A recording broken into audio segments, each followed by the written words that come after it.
Hello everyone, I am Asha Bis. Today I welcome you all in class 8, second chapter of geography, land, soil, water, natural vegetation and wildlife resources. Dear students, we will be studying this chapter in three parts. So today we'll have the first part of it. In this chapter, we'll study about the different types of natural resources and we'll also discuss that how these resources are available in different parts of the country and what are the preventive measures people should take to conserve these resources? So let's begin. Natural resources. Natural resources are those resources that people can use in their daily life which are present in nature such as land, water and air. So natural resources are the resources which are given to us by God. They are free gift of God to us. Okay, these are available in different quantity in different places. Now, the natural resource, that is the land. The first natural resource, the land, we will discuss. Land is one of the most important natural resource, covers only about 30% of the total area of the earth's surface, but all parts of the area are not habitable. The uneven distribution of population in different parts of the world is mainly due to varied characteristics of land and climate. As we all know, students, that 3/4 part of our earth is covered with water. Okay? And 1/4 of area is covered with land. The whole land that is found on earth is not habitat. Only few land areas are habitat. Most population lives only on 30% of the land areas. Now what about the 70% of land areas? As we discussed that out of 100%, 30% land areas are habitat and 70% of land is still or you can say they are not habitat due to the unfavorable condition found here, maybe of extreme cold or hot weather as well as the frozen lands. The areas which are densely populated may be the plains and river valleys because these help people in agricultural activities so that so this is the reason people favor to live in such places, in plain places where they can have each and every resource and they can do different activities to live and survive. Now, yes, specially populated on inhabited areas. These areas maybe have you can say may have different land areas. Okay, somewhere they have the mountains, low lying areas, somewhere they have valleys, okay, thick forest areas, desert areas. So these factors also determine that where people live and the places where they don't live. Plains and river valleys offer suitable land for agriculture. This is also very important that these areas give lands for agricultural activities so that people can grow different crops. Hence, they are densely populated area. That is why these areas are densely populated. Most of the people used to live in these areas because they provide them different activities which they can perform to earn their living. Now let's talk about the uses of land. Land is used for different purposes such as agriculture, forestry, mining, building houses, roads, setting up of industries. Land is used for the different purposes that is known as land use. Okay. So land is a natural resource as we all know that it is used for many activities. First we discussed about the agriculture like growing crops, okay, forestry, planting trees, mining, digging out the mines so that the minerals can be taken out from the earth.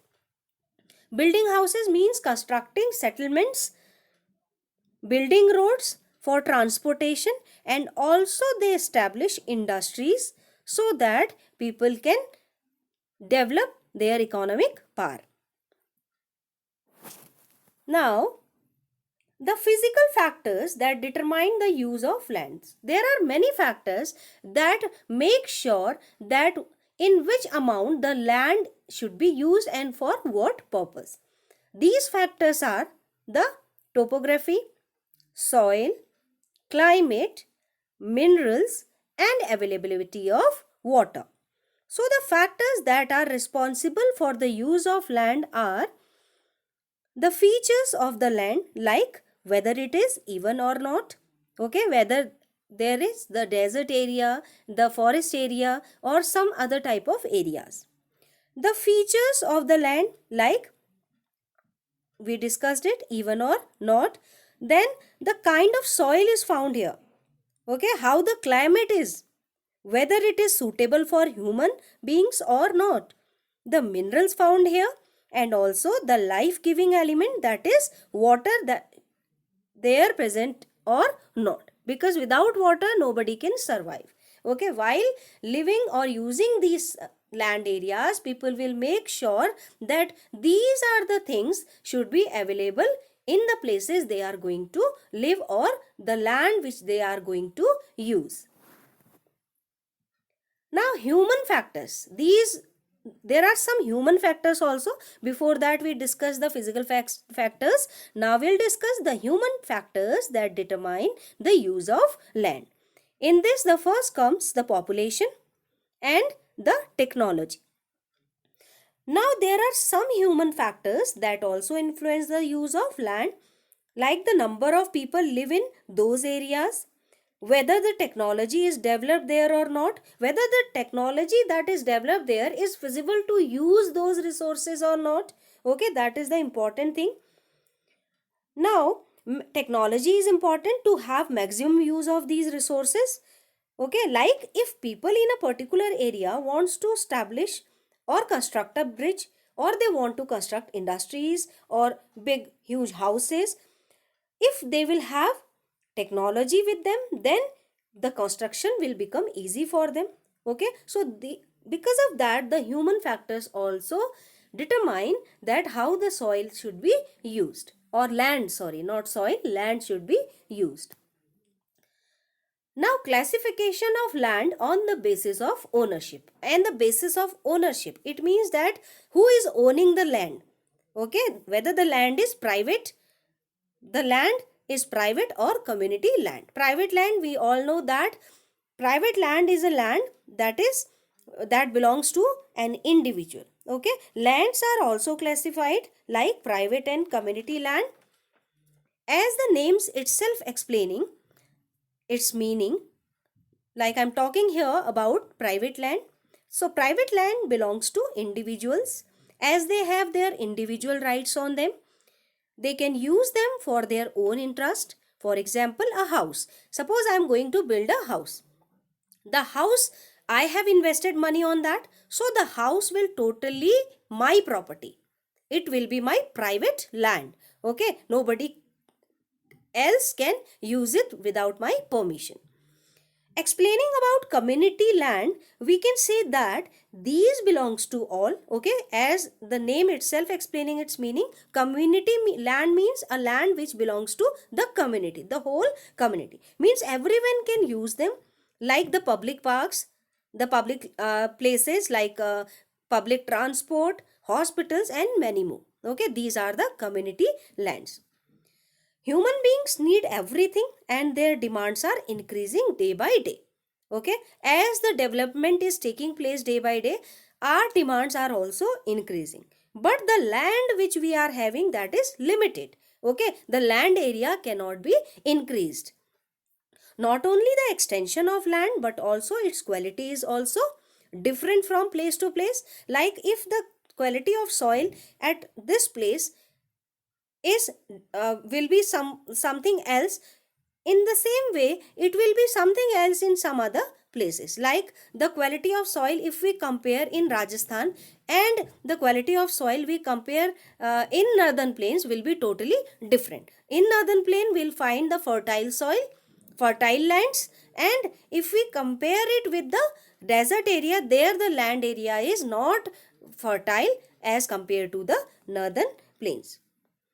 Now, common lands are now used to build commercial areas like malls. Okay, these lands are used to build malls, cinema halls, housing complexes. Okay, these uses of lands are basically done in cities and in villages, in small towns, in rural areas. What people do, the land use is increased because people starts doing agricultural activities in these lands. So, due to that, there is cultural change in society also. Land quality is degrading day by day. Natural calamities like landslide, okay, these are the natural calamities. These occur in some areas due to flood, soil erosion, or washing away of soil. Okay, people are clearing forest areas to build different structures and for agricultural activities.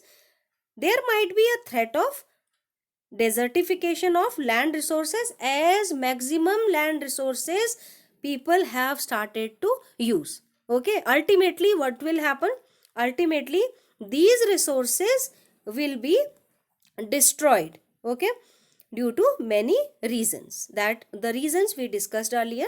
Now, conservation of land resources. How can we conserve the land resources? Growing population as well as their growing demand has created destruction of forest and land. Due to increasing demand, there is a fear of losing these natural resources. How we can conserve the resources?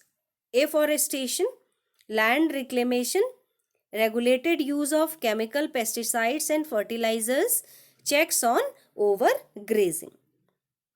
So, due to the rapid growth in population, the demands of people are increasing, as I have already told you. Okay, increasing day by day. This has led to a threat on these land resources.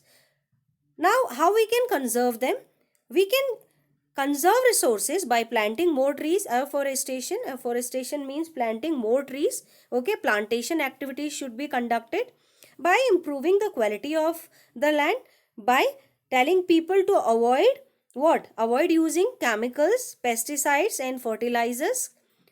Okay, for their crops, their agricultural activities, and by doing step farming, so that the minerals rich fertile soil cannot be washed away with the flowing water. Sometimes people, those who rear animals, they also take their animals for grazing in grasslands. Due to that excessive grazing of grassland, the quality of land also decreases. So what we need to do in that, we should keep a check on these activities. Okay, just because of that, just by doing or following these activities, we can conserve our land resources. So dear children, this is all about the first part of this chapter. In this first part, we discussed the first natural resource, the land resource. Okay, in the further coming lectures, we will discuss something more about these natural resources. So till then, keep smiling and keep studying. Thank you.